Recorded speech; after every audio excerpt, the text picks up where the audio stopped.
You check the news in the morning, then again with coffee, then 10 minutes later. Not because the world has changed dramatically, but because maybe it has, and that maybe is enough. The news promises information, but very often it delivers something else. Tension, helplessness, anger, sadness, and the vague feeling that something terrible is always about to happen. Being informed is not a bad thing. Politics matters, war matters, the economy matters, climate matters, but there is a difference between being informed and being psychologically surrounded. Many of us have crossed that line without noticing. Every few minutes, we check again. A new headline, a new crisis, a new scandal, a new expert explaining why things are even worse than we thought. And what can you do with this information? Usually, nothing. You cannot stop a war. You cannot fix the economy before lunch. You cannot personally stabilize global politics from your sofa, but your brain still reacts as if the threat is standing outside your front door. The human brain pays extra attention to danger. Bad news feels more urgent than good news. A peaceful day is not breaking news. A disaster is. So the news does not show you a balanced picture of reality. It shows you what is unusual, dramatic, and threatening. But there is a second force at work here. Modern news is not only trying to inform you, it is also fighting for your attention. News websites need you to click. Television channels need you to keep watching. Apps need you to return. And calm context rarely creates urgency. Fear does, conflict does. The feeling that something terrible may happen next does. So the system does not simply report your anxiety. It can also feed it. After enough exposure, the exceptional starts to feel normal.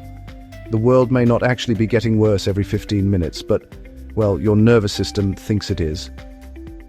Then comes the illusion of control. We tell ourselves, I need to know what is happening because knowledge feels like preparation. But honestly, constant updates rarely prepare you. They only give you the sensation that you are doing something. You read, you scroll, you refresh. For a few seconds, uncertainty disappears. Then a new question appears. So you check again. Unease. Check. Temporary relief. New unease. Check again. And here is another uncomfortable truth. More news does not always mean more understanding. Breaking news tells you what just happened. It rarely tells you what it means.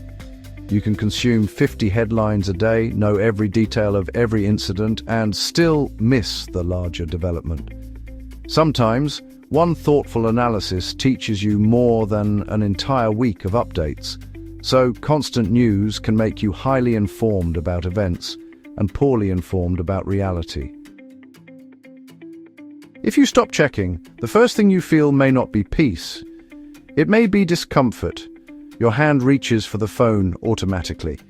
You feel that you are missing something. You may even feel irresponsible, as if, ignoring the latest crisis means you do not care.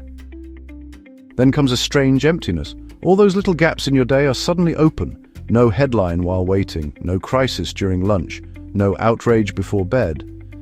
But that emptiness is not really empty. It is, actually, attention returning.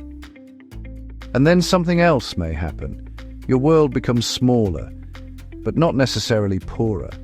You notice what is happening around you, the friend you have not called, the neighbor who could use some help, the conversation you have been postponing, the small problem at work you can actually solve. You may know less about everything happening everywhere, but you become more present where your life is actually happening. News often gives you strong emotions about things over which you have almost no influence. Your immediate environment is the opposite. The events may be smaller, but your influence is greater. You cannot end a war, but you can support someone who is struggling. You cannot control national politics, but you can vote, volunteer, speak up, or help your community. Of course, stepping back has disadvantages.